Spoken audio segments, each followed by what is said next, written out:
سو میں یہ بھی کہنا چاہتا ہوں، جیسا کہ سب جانتے ہیں کہ یورپ میں بھی حالات بڑی تیزی سے جنگ کی طرف جا رہے ہیں۔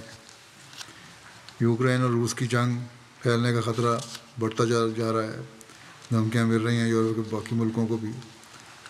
اکثر جو ہیں عقل رکھنے والے اور امن پسند لوگ، لیڈر، اس بارے میں پریشان بھی ہیں۔ بہرحال دعا کریں اللہ تعالیٰ احمدیوں اور امن پسند لوگوں کو جنگ کے بد اثرات سے محفوظ رکھے،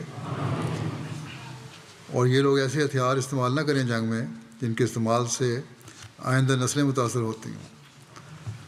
مسلمان ممالک کے لیے بھی دعا کریں، اللہ تعالیٰ ان کو بھی عقل اور سمجھ دے، اللہ ان کو حق پہچاننے کی توفیق دے۔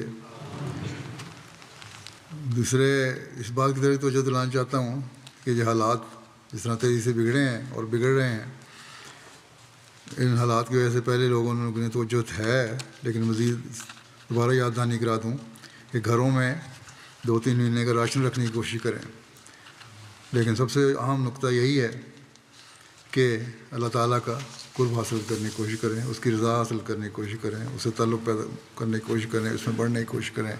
اللہ تعالیٰ ہمیں اس کی توفیق دے۔